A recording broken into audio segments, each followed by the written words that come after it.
Es el único occidental que trabaja para la República Popular Democrática de Corea del Norte, español y norcoreano, delegado especial de Pyongyang, Alejandro Caudevenos. Muchas gracias por atendernos. Muy buenas, encantado. En la península de Corea se viven momentos de gran tensión. Dice su gobierno que se ha sobrepasado una línea de peligro difícil de reparar. ¿Es tan grave la situación que se está viviendo en estos momentos? La verdad es que es muy grave.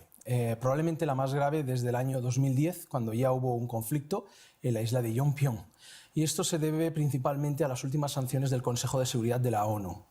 Las sanciones que se han producido tras el lanzamiento del último satélite y posteriormente tras la prueba nuclear subterránea, son unas sanciones de doble estándar. Mientras Estados Unidos, Rusia, Francia y otros países disponen de ese arsenal para protegerse, intentan denegar esa posibilidad a una nación soberana como es Corea del Norte, y lógicamente eso no puede ser tolerado.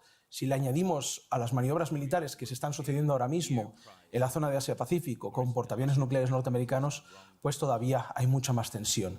Eso ha provocado que actualmente se han desmantelado las conversaciones a 6 bandas para la desnuclearización de la península coreana, y como respuesta a estas últimas sanciones se ha anulado el armisticio del 27 de julio de 1953, por lo que efectivamente es una situación muy tensa, porque en cualquier momento, si los americanos intentaran adentrarse, aunque fuera un centímetro, en territorio norcoreano o dispararan contra territorio norcoreano, se desencadenaría una guerra total. Vamos a ir por partes. Empezamos por esas sanciones. Dice Susan Rice, las más importantes, las más duras que ha impuesto la ONU en su historia, encaminadas a aumentar el aislamiento de Corea del Norte y hacerle más caro lo que ellos consideran un desafío. ¿Cómo va a afectar a la República? En verdad al país no le va a afectar apenas, porque Corea del Norte lleva sanciones desde su propia creación, desde 1948. Hemos de recordar también que la guerra de Corea se produce en el 1950 precisamente por el abuso de los Estados Unidos sobre el Consejo de Seguridad, aprovechando en un momento determinado la ausencia de la Unión Soviética en ese momento. O sea, la propia guerra de Corea ya hace más de 60 años fue formada de esta manera, y como vemos, los Estados Unidos siempre intentan utilizar un poco el escaparate internacional para justificar su agresión sobre otras naciones soberanas. Y están intentando hacer lo mismo. Claro, lógicamente ahora la situación geopolítica es muy diferente, ¿no? Existe una globalización y en general un sistema capitalista en la mayoría de países. Y países integrantes dentro de ese Consejo de Seguridad ya no son comunistas y ya también tienen sus propios intereses económicos, por lo que le siguen el juego a los Estados Unidos, como en el caso de China. Entonces, Corea del Norte, de todas formas, no espera ayuda de nadie. Ha sido un país independiente que se ha ido desarrollando por sí mismo y tiene sus propios medios de defensa, ¿no? En cualquier caso, este tipo de sanciones no van realmente a afectar a la economía del país, que es una economía básicamente autárquica, es una economía donde hemos aprendido a negociar internacionalmente, salvando ese tipo de obstáculos. Pero el principal problema reside en el aspecto militar, en la agresión militar y sobre todo en ese doble estándar que está encaminado no a modificar la forma de pensar de Corea del Norte, sino realmente a ocupar culturalmente y políticamente al país. Intentan asfixiarnos económicamente para forzar un cambio de régimen político, y eso no sucederá. Lo decía usted ahora, quizás Corea del Norte no necesita de ningún otro país, pero está más solo que nunca. Corea, se puede decir que no ahora, sino tras la desaparición del socialismo, lógicamente se ha encontrado sola en la arena internacional, porque es un país realmente comunista, con un socialismo a niveles económicos y a niveles estatales, que países como en el caso de la antigua Unión Soviética o China ya abandonaron en los años 90. Entonces no es algo nuevo, no es una experiencia nueva. De hecho, el periodo más difícil precisamente fue ese, entre el año 1995 y el año 2000, tras la famosa perestroika.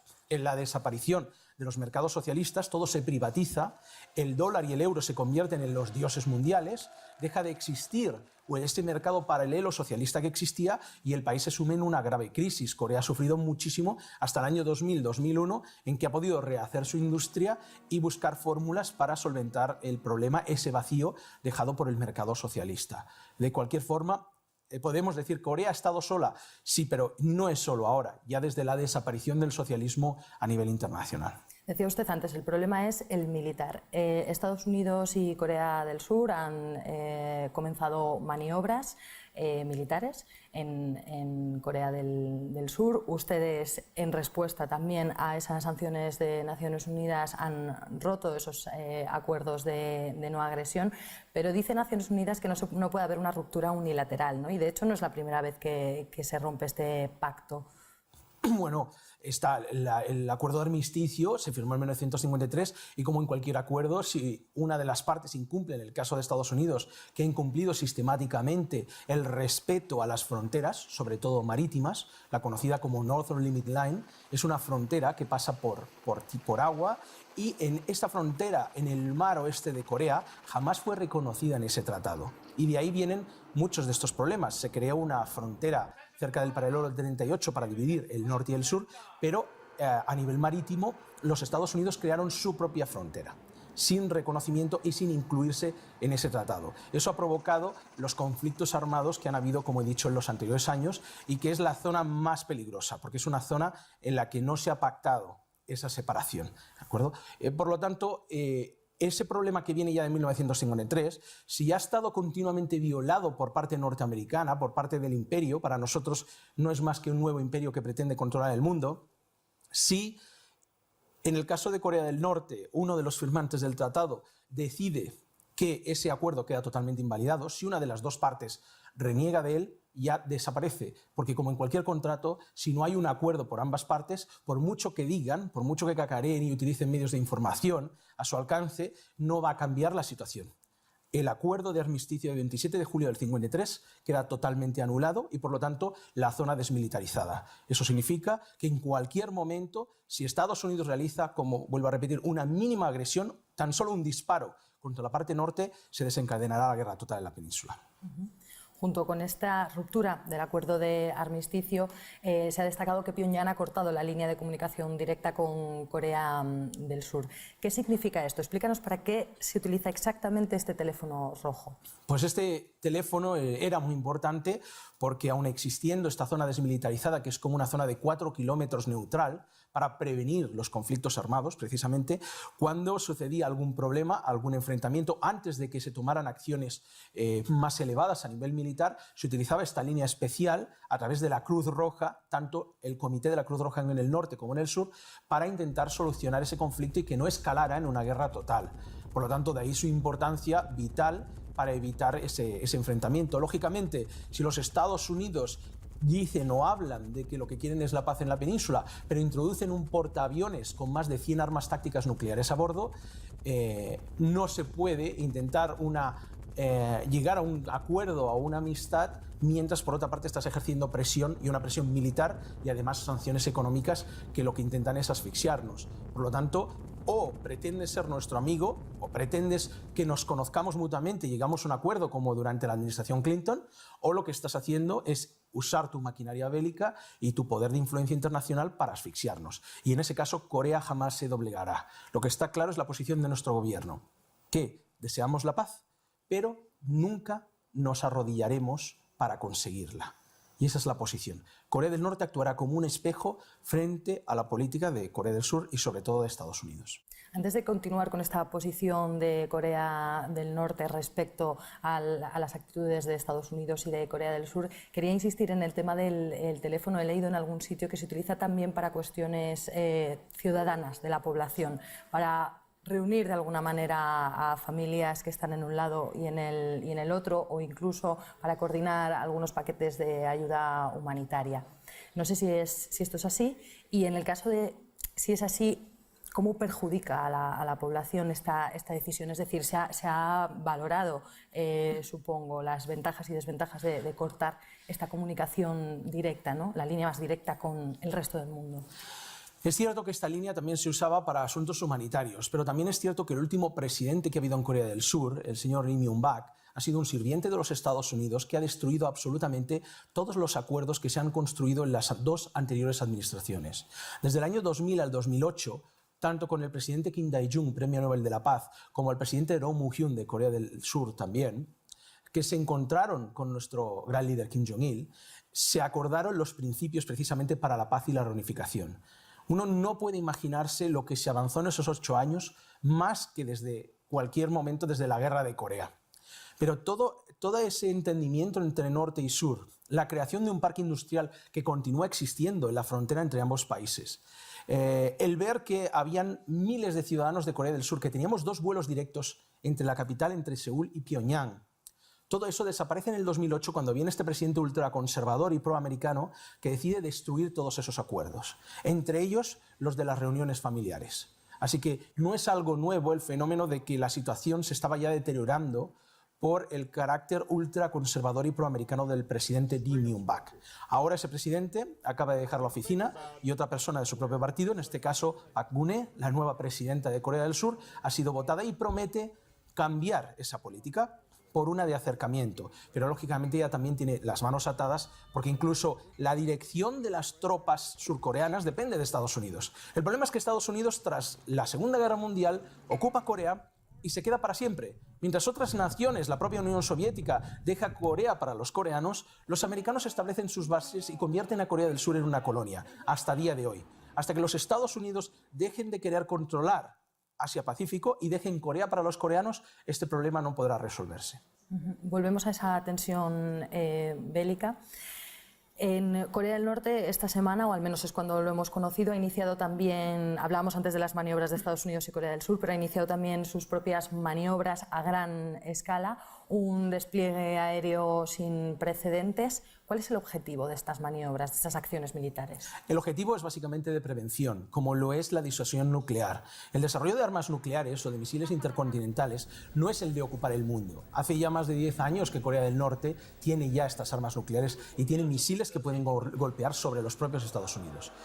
La cuestión está en que si no desarrollamos este tipo de defensa, los americanos harían lo mismo que han hecho en Afganistán, en Irak, o más recientemente en Libia, que es básicamente ocupar el país para apoderarse de sus recursos y de las zonas estratégicas, para lo que realmente les interesa. Y cuando el país es ocupado, como en el caso de Irak, ese país no va a levantarse ni en 10 ni en 20 años. Entonces, como sabemos que la supervivencia del país depende de esa disuasión, todo el mundo y todo el ejército está volcado para mostrar a los Estados Unidos que si atacan habrá una respuesta contundente y que Corea del Norte no será Irak y que Corea del Norte podrá responder en el propio territorio norteamericano. Así que la función de esas maniobras militares son de disuasión. Y como lo hemos visto, cuando uno efectúa maniobras militares, claro que está en su derecho nacional y soberano de efectuar ese tipo de maniobras. La efectúan todos los países, ¿por qué Corea del Norte no puede hacerlas? El problema es cuando Estados Unidos y Corea del Sur efectúan esas maniobras justo en la frontera. La intención es provocar e intentar ganar territorio. Entonces, tienen mucho espacio para efectuar maniobras conjuntas, pero si las hacen en la frontera en la que estamos cara a cara, hay muchas posibilidades que eso escale, y ahí reside el problema. Por lo tanto, en una palabra, es básicamente disuasión. Decía usted antes, un único disparo serviría para desencadenar la guerra. Le quería leer algunas de las frases que han surgido a través de los medios de comunicación norcoreanos del propio Kim Jong-un o del gobierno de Pyongyang en general. La guerra puede estallar hoy mismo, una guerra sin cuartel. ¿Qué motivaría estos ataques? Pues volvemos a lo mismo. Motivaría un ataque inicial por parte de los Estados Unidos contra territorio norcoreano. El problema también no solo norteamericanos, muchas veces los norteamericanos usan a los surcoreanos como primera línea de combate, porque claro, ellos quieren que mueran primero sus sirvientes, en este caso el ejército colonizado que es Corea del Sur. Y vuelvo a decir, esto ya pasó en el 2010. La famosa isla de Jeonpyeong, el bombardeo que hubo sobre la isla surcoreana fue provocado por ese mismo tipo de maniobras. Se advirtió hasta 3 veces por parte del ejército de Corea del Norte que si seguían disparando obuses, lanzando obuses sobre territorio norcoreano, habría respuesta. Ignoraron ese aviso y al tercer aviso, cuando el tercer obús cayó sobre territorio norcoreano, hubo una respuesta inmediata que supuso la desaparición de esa base de artillería surcoreana, el famoso incidente de la isla de Jeonpyeong. Esto se puede repetir en cualquier momento y deben tener muy claro eso, que una cosa es querer una demostración de fuerza, otra cosa es atacar territorio soberano norcoreano. Si existe una invasión, aunque sea, y vuelvo a decir, de una pequeña franja de territorio norcoreano, se produciría esta respuesta. Y esta respuesta podrían ser misiles tácticos nucleares que lo que harían sería anular todas las bases norteamericanas en el Pacífico, no solo en Corea del Sur, sino en Japón o en la isla de Guam. Así que esto está todo listo y preparado a la espera por si sucediera este tipo de agresión. Si hubiera una agresión, Corea del Norte respondería, esto lo ha dejado claro, pero ¿usted cree que Estados Unidos tiene intención de provocar esto? Estados Unidos, lo hemos visto, no es que lo creamos, es que lo podemos ver ahora mismo, que es Libia, que es Afganistán, Irak y otros países, o incluso Irán, que está sufriendo continuamente la presión norteamericana. Es que Estados Unidos se siente con el poder de ocupar las naciones que desee cuando desee, porque no encajan con su sistema político. Simplemente por eso. Ya no tenemos ni que hablar de recursos, simplemente por tener un sistema político diferente, que dejen a Corea del Norte en paz. Ya es momento que los americanos aprendan a respetar otras naciones y otras culturas. Y entonces Corea del Norte, aun siendo un país de apenas 24 millones de habitantes, tiene que hacer lo posible para defender su cultura y su soberanía. Y esa es la única fórmula. Recordemos que son los americanos los que tienen más de 35.000 soldados en Corea del Sur. No son los norcoreanos los que están en Alaska amenazando con ocupar los Estados Unidos. Son siempre ellos los que interfieren en asuntos soberanos de otras naciones. Y Corea del Norte lo único que puede hacer es defenderse, porque esa es la única garantía de vida. Si no dispones de un medio militar suficiente para parar los pies al primer ejército del mundo, que son los Estados Unidos, no habrá ninguna buena palabra que los detenga. Le voy a exponer un planteamiento de algunos analistas que apuntan a que la posición de Pyongyang en esta tensión o en esta crisis que se vive está encaminada a forzar una negociación o a estar en una mejor posición de cara a una negociación definitiva de la paz. ¿Esto se lo están planteando? No, ese análisis es totalmente incorrecto y ese análisis refleja un total desconocimiento del gobierno de la República. Lo que se está realizando ahora, como vuelvo a decir, es una respuesta, es un espejo a la agresión a la soberanía de la República, bien sea a nivel de comercio, bien sea a nivel militar. Lo que van a conseguir, si intentan continuar esa vía, es que la situación vaya peor y nuestro gobierno y el ejército tome medidas todavía más contundentes. Lo que ha pasado ahora son cosas muy graves. El anular las conversaciones a 6 bandas, que son conversaciones que iban evolucionando y mediante las cuales se logró en determinados momentos acuerdos o principios de acuerdo entre todas las partes, eso ya ha quedado fuera de lugar, ya está destruido. El acuerdo armisticio que valía de alguna forma para prevenir un posible conflicto ya está fuera de lugar y se continuarán tomando medidas más fuertes porque Corea del Norte no se va a quedar simplemente de brazos cruzados mientras abusan de ella y le intentan asfixiar, porque recordemos que una asfixia económica, el poder ahora mismo que las corbetas militares norteamericanas paren a cualquier carguero norcoreano que está importando grano o está vendiendo carbón a Malasia, por decirlo así, eso es una asfixia económica total, ¿de acuerdo? Y es lo que pretenden.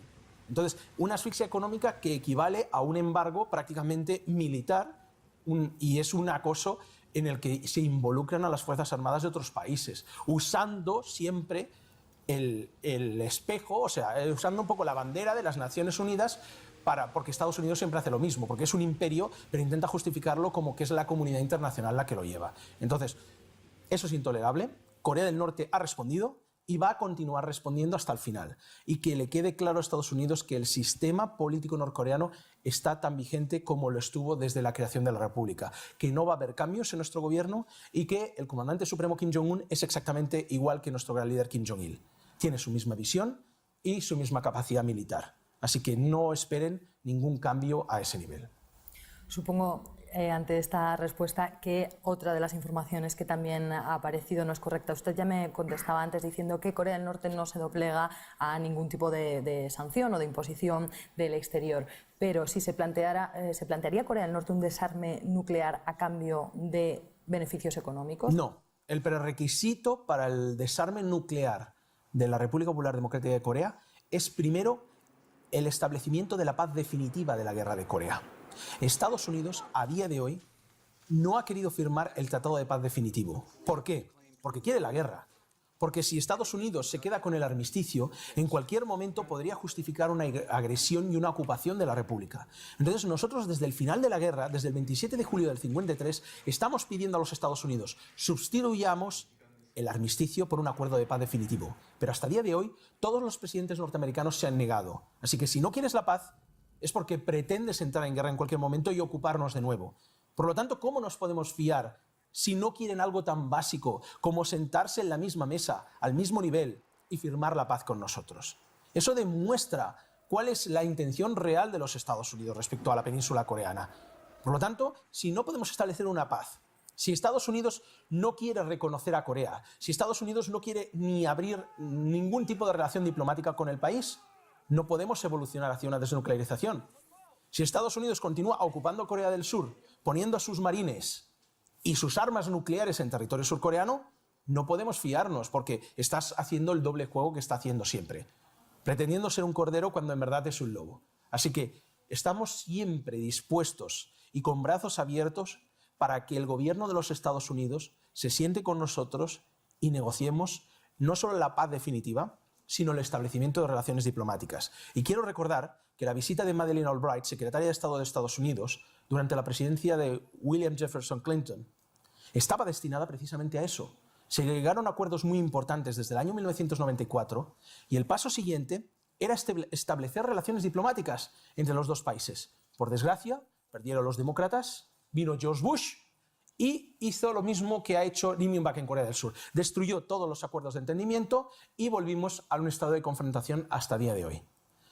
Cuando acaba la presidencia de George Bush Jr., parece ser que hay un cambio de forma de ver las cosas. Bush se da cuenta de que la presión y el acoso no funcionará sobre Corea del Norte. Y de repente, si leemos sus últimos discursos y mensajes enviados a Corea del Norte, son de intentar buscar una salida y una reconciliación.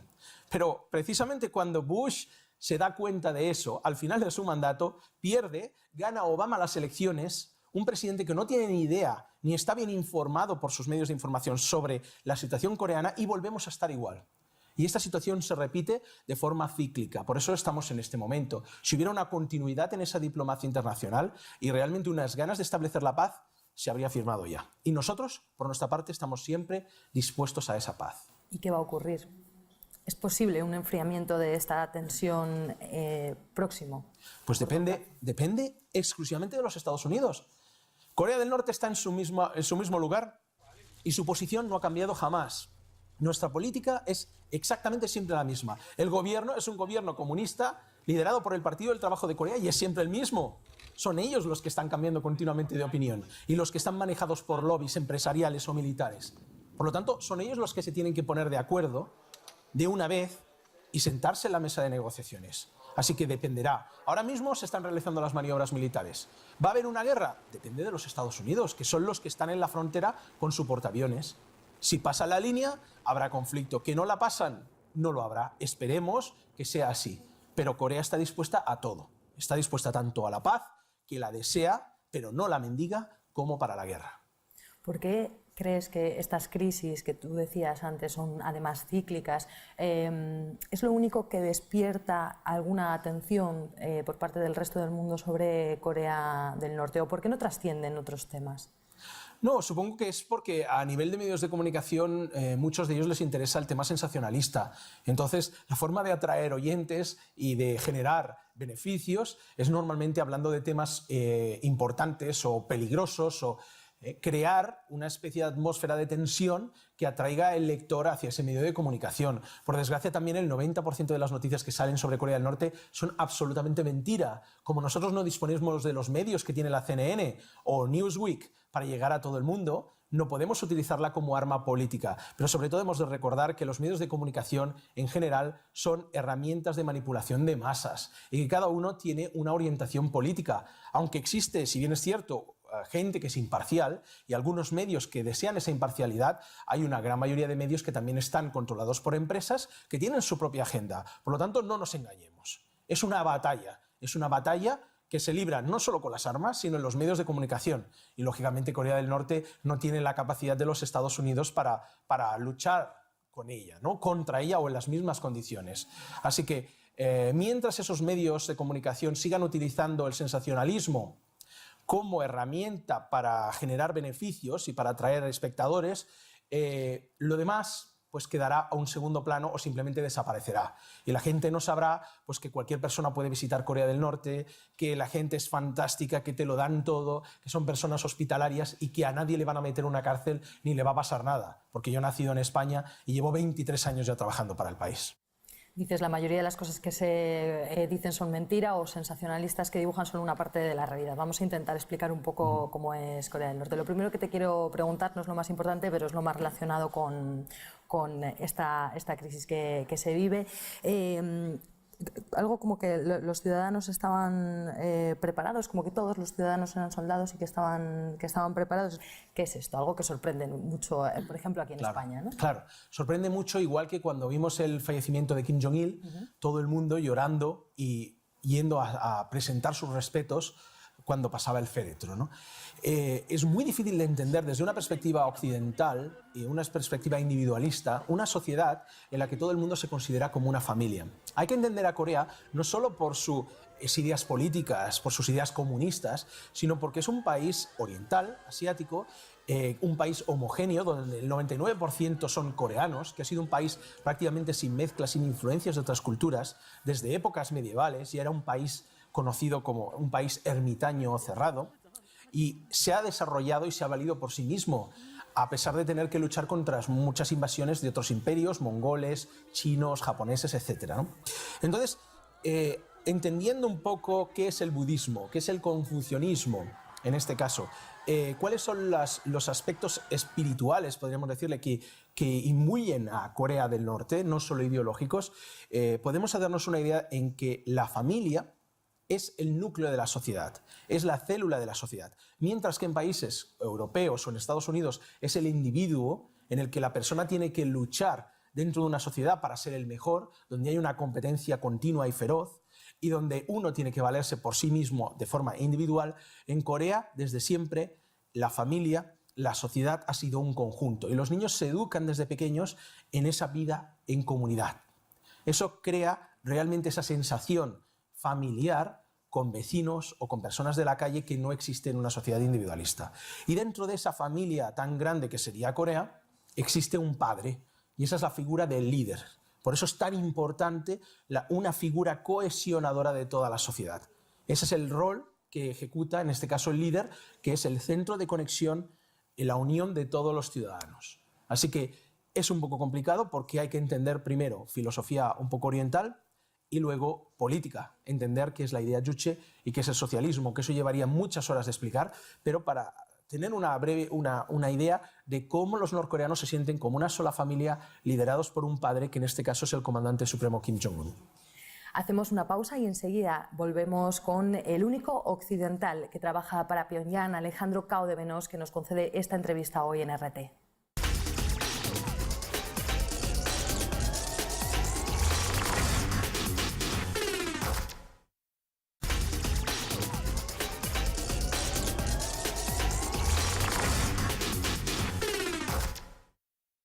Aquí seguimos en nuestra entrevista en exclusiva con Alejandro Cao de Benós. Aunque lleve muchas horas de explicar, intenta hacernos un breve resumen. Corea del Norte es el único país socialista completo, ¿no? Has dicho.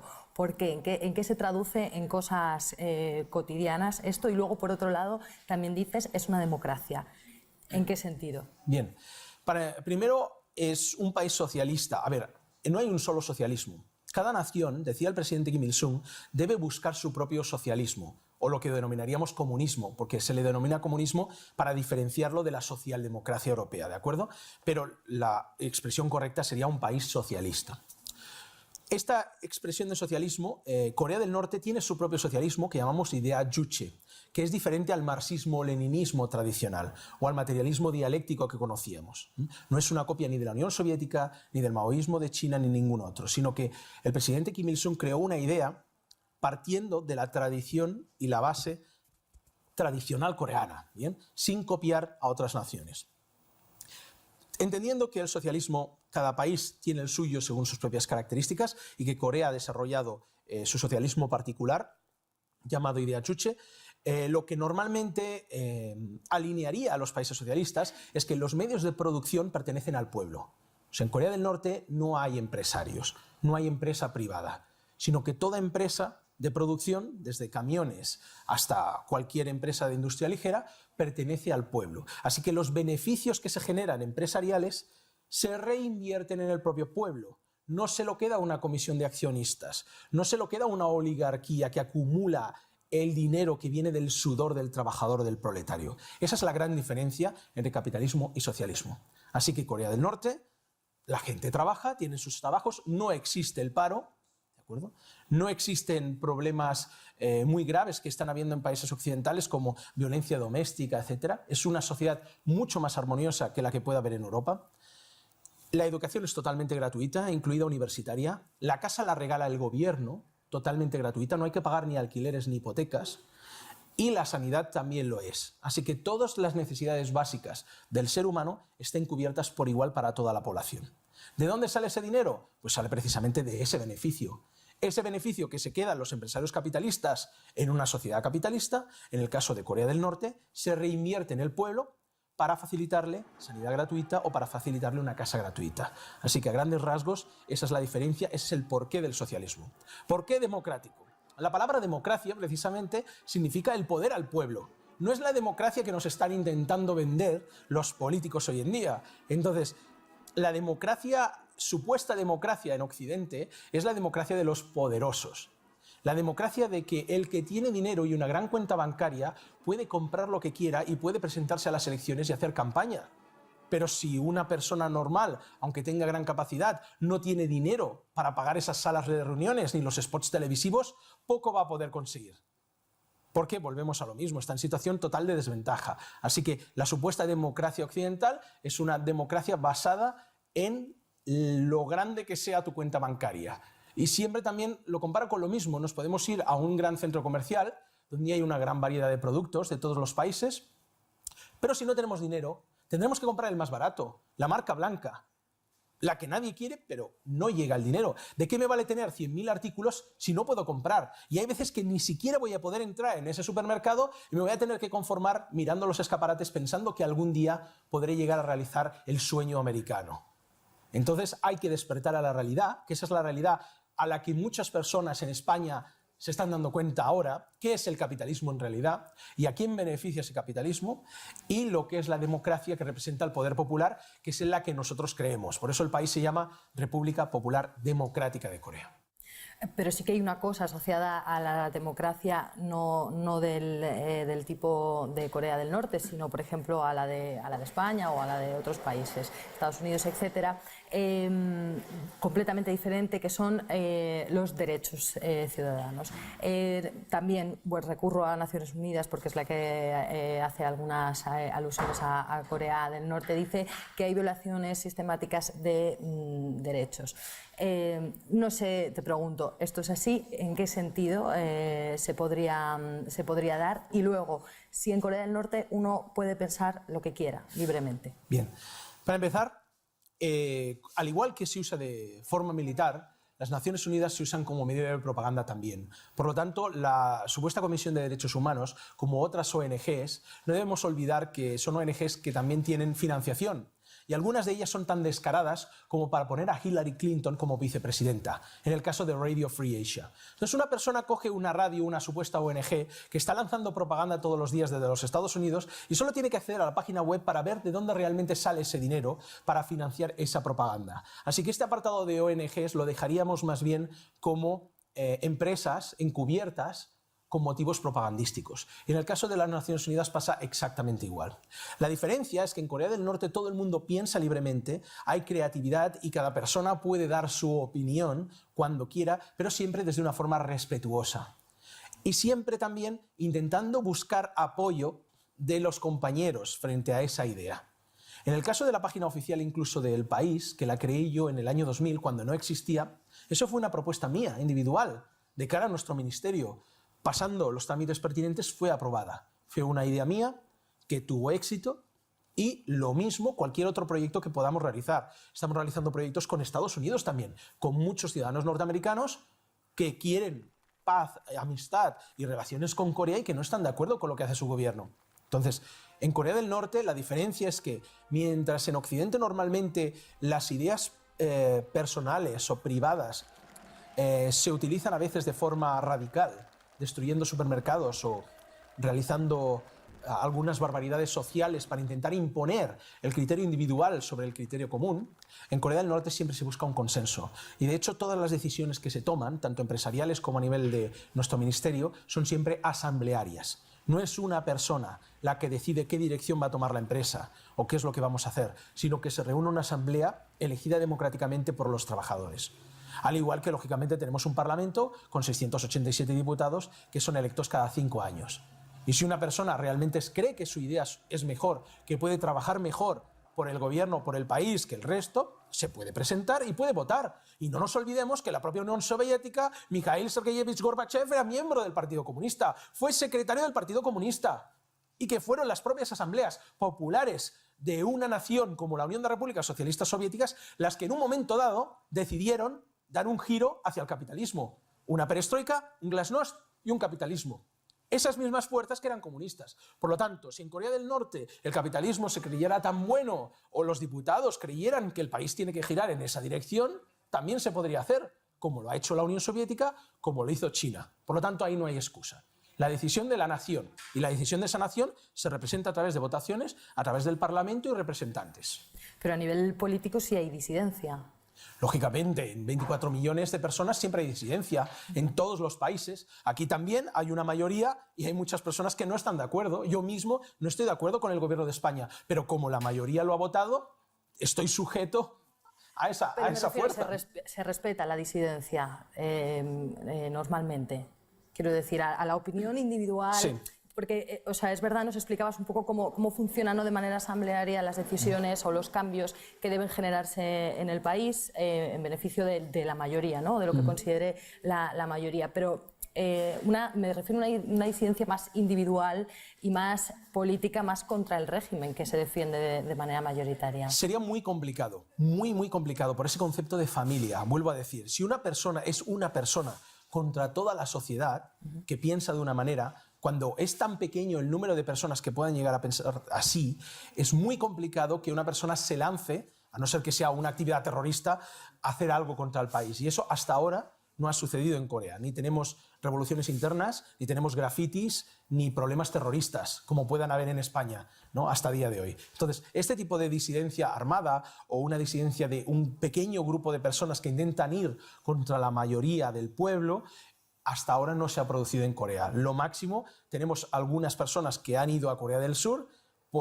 no a veces directamente por esa disidencia, sino porque les han convencido otras terceras personas en otros países o les han prometido ese modo de vida americano, han caído en esa trampa. Muchos de ellos han vuelto de nuevo al país, muchísimos, y también hay surcoreanos que igualmente no están de acuerdo con el capitalismo y que han pasado a Corea del Norte. Muchos de ellos son amigos míos. Así que esa diferencia, esa disidencia en la que una persona decide dejar su país e irse a otro, sucede en Corea del Norte y en el sur también.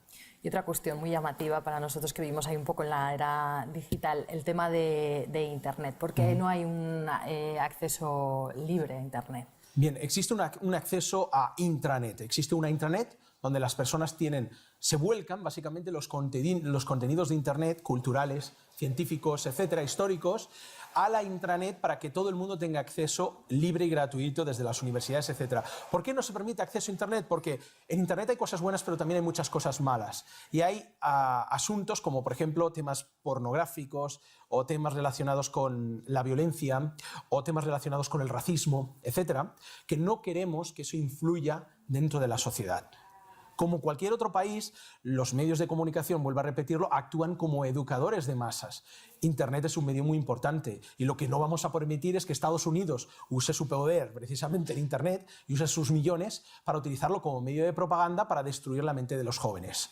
¿De acuerdo? Por lo tanto, en esa batalla de propaganda que hablábamos, dentro de Corea del Norte controlamos el flujo de comunicación que entra en el país. Realmente es cierto, ¿no?, lo que dices, hay una diferencia cultural que habría que entender de dentro para poder comprender, ¿no?, porque a mí se me haría un mundo ahora vivir sin Internet, ¿no? O igual quizás un poco el paternalismo, ¿no?, como se dice, estatal, de decidir a qué se puede tener acceso o no. ¿Crees que es realmente cultural? O sea, es decir, ¿la gente no tiene deseos de conocer más allá de Corea del Norte? Sí, claro que los tiene, y la gente viaja, tenemos miles de personas trabajando y viviendo en el exterior. No hace mucho hemos tenido un grupo de 150 personas trabajando en México, desde deportes, ayudando en temas arqueológicos, etc. O sea, no tenemos ningún inconveniente y las personas en Corea del Norte están deseosas y aprenden. Lo que no queremos es que entre la basura dentro del país. Un país libre de drogas, así como en España se conoce bien que aproximadamente el 50% de la juventud consume drogas de forma regular, que eso es destruir una nación, destruir el futuro, así de claro. En Corea del Norte los chavales no saben ni lo que es la heroína, ni lo que es la cocaína, ni lo que es el hachís. Viven felices, no tienen que preocuparse, no solo ellos, sino luego podríamos hablar de libertad, la libertad de consumir drogas en la calle o la libertad de poder ir a las 2 de la mañana por cualquier calle o por cualquier pueblo en Pyongyang sabiendo que no te van a atracar. Esa es para nosotros la libertad, ese es nuestro concepto. Y entonces queremos mantenerlo limpio, especialmente yo que conozco, no solo en España, en muchos países del mundo, que los he pisado y he visto aberraciones. Llegar a un lugar donde simplemente puedas vivir y donde los sentimientos y los valores humanos predominen sobre el consumismo, eso es algo único. Por lo menos único, se sea o no comunista, y que de hecho ese aspecto social, esa maravilla social, podríamos decir la humana, es lo que atrae a muchas personas a visitar el país, cuando no tienen nada que ver políticamente, pero simplemente para ver cómo es una sociedad y se desarrolla una sociedad que no está globalizada en ese aspecto. Una curiosidad banal. Hablabas antes de cómo la familia es el núcleo de toda la sociedad, bueno, y de cómo se constituye ese socialismo, esa democracia, etc. ¿Cómo es el día a día en cuanto a diversión? Una banalidad así. Sí. ¿Cuál es la vida, digamos, fuera del trabajo en Corea del Norte? Pues normalmente el trabajo no existe el estrés, lógicamente, porque las empresas son estatales. No hay un empresario que te esté machacando o te quite las vacaciones o que te diga si no vienes a trabajar vas a perder tu trabajo, porque no hay desempleo en Corea del Norte. Y cuando acabas tu jornada laboral, normalmente a las 6 o 6:30, que es lo habitual, la gente o bien se va a los bares, se va a los pubs a tomar unas cervezas con los amigos, se va al karaoke, que el karaoke es casi un deporte nacional, tan importante como el fútbol. En Corea se va a los cines, a los teatros, a aprender a tocar un instrumento, que es totalmente gratuito. Toda la cultura es gratuita en Corea del Norte. O te vas, por ejemplo, a un spa a descansar, a tomar una sauna o a cortarte el pelo. Entonces, esas son actividades típicas del día a día, pero sobre todo centradas en la cultura. Es muy importante para los coreanos la cultura, y como es gratuita y totalmente accesible, es a lo que normalmente, en lo que se centran y lo que les gusta, ¿no? Te voy a pedir casi un imposible, que ya para finalizar, que es una bondad del capitalismo o del sistema, por lo menos, que tú conoces también muy bien, como es en el caso de España. ¿Algo bueno? Sí, por supuesto. Sin duda. El emprendimiento.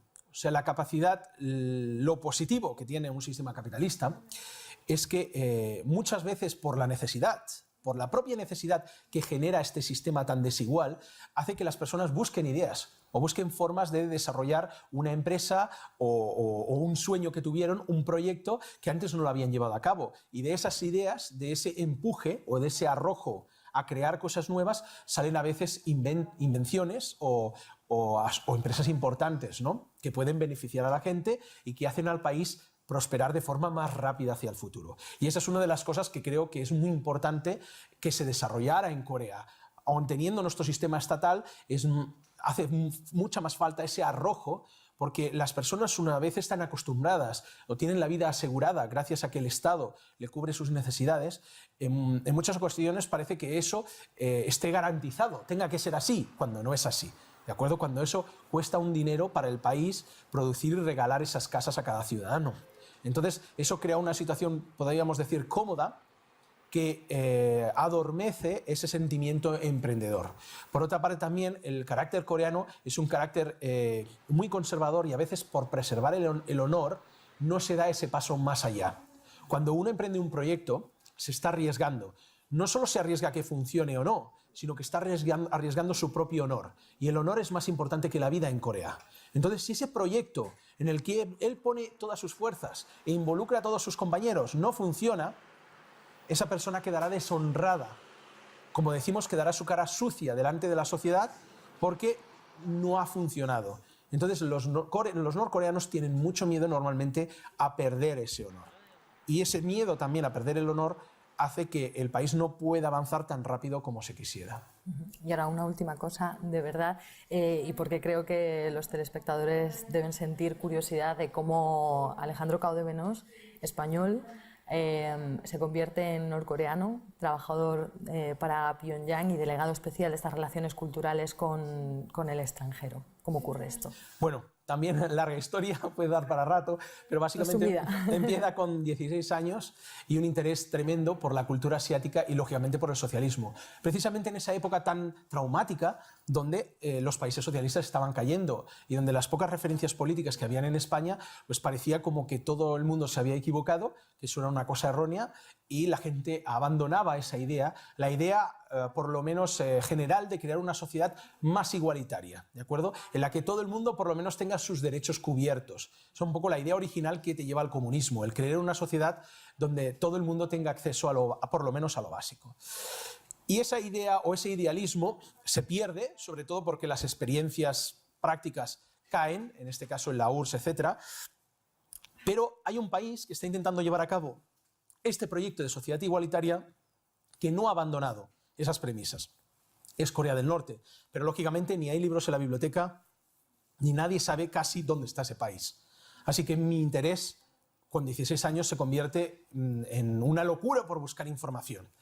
Y casi por cosas del destino, acabo conociendo a unas familias coreanas que vivían en ese momento en Madrid, que me invitan a una exposición de fotografías, que me dan muchísimo material y mi interés inicial, esa ansia por conocer la realidad, lo que se esconde en Corea del Norte, se convierte en pasión. Me identifico no solo con la idea Juche, como idea socialista más adecuada y que coincidía conmigo, sino que me identifico también filosóficamente y espiritualmente con el pueblo coreano, en carácter también.